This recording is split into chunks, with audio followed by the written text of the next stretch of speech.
तो मैं आपको यम और नचिकेता का संवाद बता रहा था।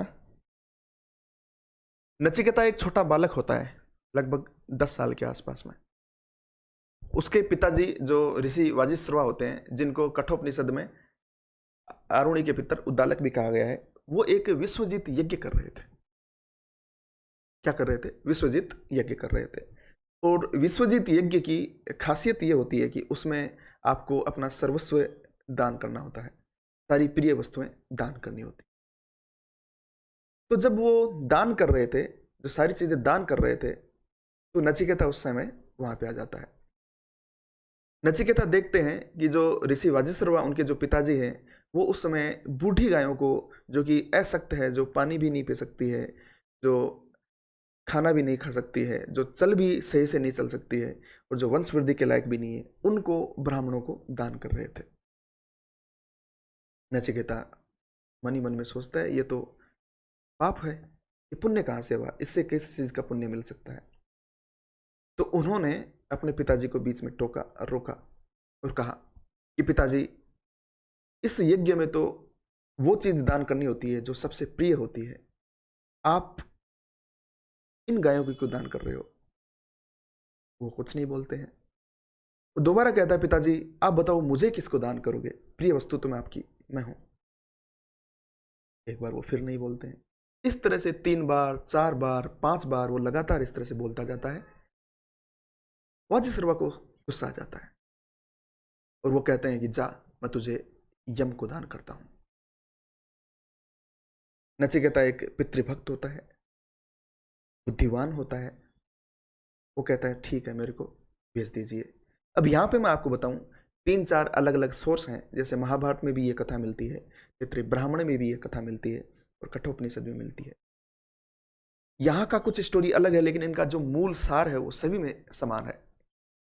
तो ऐसा कहते हैं कि कोई कहता है कि यहाँ पे जो वो बालक है, उसको एक ऊपर से एक बादल से घोषणा होती है, एक आकाशवाणी होती है, और कहता है उस आकाशवाणी में उनको, जो नचिकेता है, उनको बोला जाता है कि आप यम के द्वार पे जाना, वहाँ पे 3 दिन तक रहना, कुछ खाना पीना मत।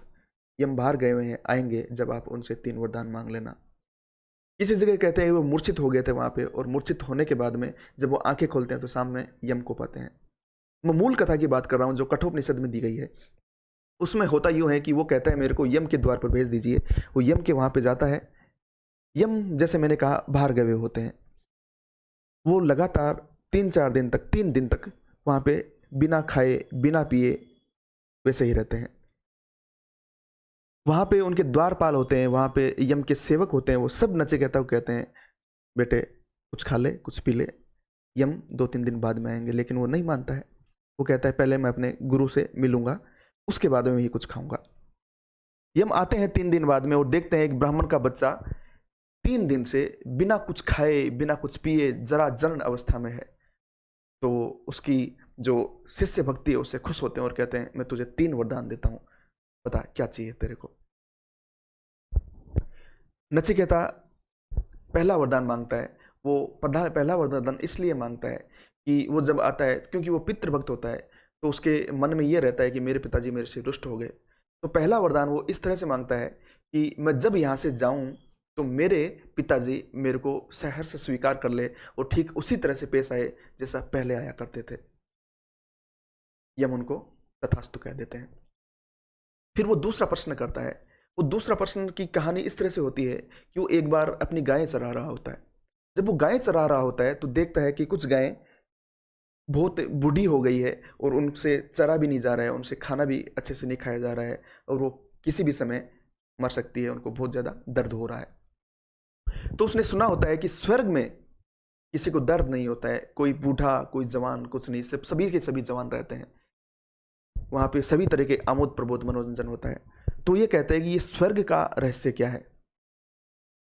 तब जो नचिकेता को यमराज कहते हैं या यम कहते हैं कि जीवन की 4 अवस्थाएं होती है, जिसमें अपन देखते हैं कि बाल अवस्था होती है, ब्रह्म अवस्था होती है, ब्रह्मचर्य अवस्था होती है, वानप्रस्थ अवस्था होती है, संन्यास अवस्था होती है। एक अलग अलग अवस्था से दूसरी अवस्था में हम प्रवेश करते हैं तो वहां पे एक अग्नि उत्पन्न होती है, अग्नि विद्या उत्पन्न होती है। एक व्यक्ति अपने पहला जो आश्रम है उसको अच्छे से निर्वहन करता है और दूसरे आश्रम में प्रवेश करता है तो उसको एक अग्नि विद्या मिलती है। इस तरह से दूसरे से तीसरे में प्रवेश करता है उसकी 2 अग्नि विद्या मिलती है और तीसरे से चौथे में प्रवेश करता है उसको तीसरी अग्नि विद्या प्राप्त होती है। और जो व्यक्ति अपने सभी अग्नि विद्या को प्राप्त कर लेता है, मतलब अपने सभी आश्रम को बहुत अच्छे से निर्वहन करता है, उसको त्रि अग्नि विद्या मिलती है और वो त्रि अग्नि विद्या मिल जाती है तब उसको स्वर्ग प्राप्त होता है। ये बात उसने बताई, नचिकेता को अच्छे से याद भी हो गई। अब यम ने अपने शिष्य की परीक्षा लेने के लिए वो यम से नचिकेता से कहते हैं, बालक बता मेरे को अभी तक मैंने तेरे को क्या क्या बताया है। तो नचिकेता इतना कुशाग्र बुद्धि होती है उसकी, इतना ज़्यादा बुद्धिमान होता है, उसको सभी की सभी बातें एग्जैक्टली जो उन्होंने यमराज ने कही वो सभी की सभी बातें बता देता है। यमराज इस चीज़ से बड़े खुश होते हैं, यमराज इस चीज़ से बड़े खुश होते हैं और वो कहते हैं मैं तेरे को एक चौथा वरदान भी देता हूँ। और चौथा वरदान इस तरह से देता हूँ कि ये जो अग्नि विद्या है वो आज से नचिकेता अग्नि के नाम से जानी जाएगी। अब आता है तीसरा प्रश्न पूछने की बारी।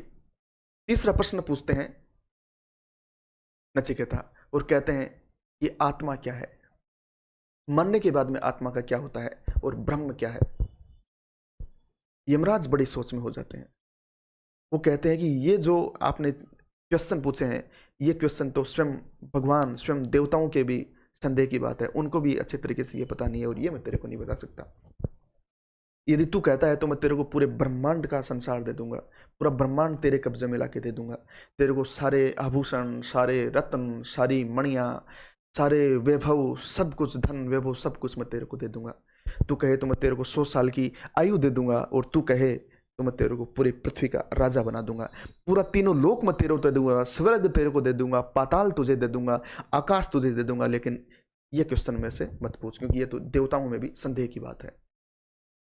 नचिकेता कहता है कि ये जो आपने अभी वो बात बोली है आपसे ही मैंने सीखी है और आपने ही कहा था कि ये सारी संसारिक जो मोह माया है, संसार में जितनी भी ये सारी चीज़ें हैं ये नश्वर है, ये मोह माया है, इसका मेरे पे कोई प्रभाव नहीं पड़ेगा। मुझे ज्ञान चाहिए और मुझे पता लगना चाहिए कि आत्मा मरने के बाद जाती कहाँ है।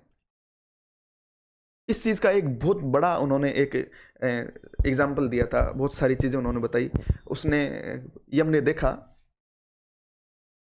यम ने ये चीज़ देखी थी कि नचिकेता है बहुत ही अच्छा कुशाग्र बुद्धि है, वो मेरी परीक्षा में सफल हुआ है, तो उसको यम बताते हैं कि जो आत्मा, उन्होंने क्वेश्चन किया आत्मा का क्या होता है, तो वो कहते हैं कि आत्मा अजर अमर है, आत्मा अजर अमर है, आत्मा शरीर बदलती है, आत्मा एक शरीर से दूसरे शरीर में जाती है, आत्मा का नाश नहीं होता है, आत्मा नश्वर है।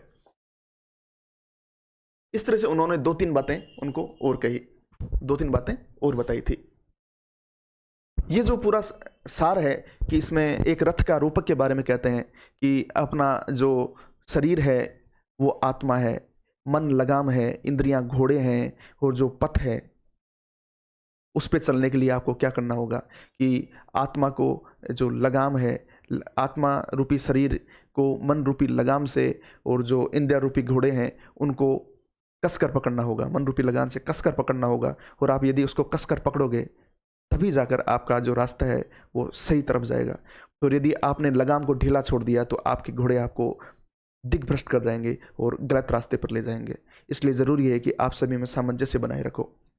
ये रथ का रूप है जो अपन एथिक्स में पढ़ते हैं। इस तरह से ये सारी कहानी थी। पूरा सार इस कहानी का यही है कि श्रेय और प्रेय, 2 बातें बताते हैं, श्रेय और प्रेय। श्रेय क्या होता है और प्रेय क्या होता है? प्रेय वो होता है जो सांसारिक मोह माया, जो धन वैभव कीर्ति यश, इन सभी में यदि नचिकेता उस समय पर कहता है कि मेरे को ये दे दो और मेरे को वो ज्ञान नहीं चाहिए, तो वो प्रेय होता है, वो नज़दीक की बात होती है। नचिकेता ने श्रेय को चुना। श्रेय क्या होता है कि मेरे को सांसारिक मोह माया से कुछ लेना देना नहीं है, मेरे को ज्ञान चाहिए। उस ज्ञान को प्राप्त करने के लिए उन्होंने यमराज से हट रखा और उन्होंने उसको प्राप्त किया। यमराज खुश हुए, उन्होंने बाद में वो सारी चीज़ें बताई। इस तरह से यम नचिकेता संवाद है जो कठोपनिषद में दिया गया है।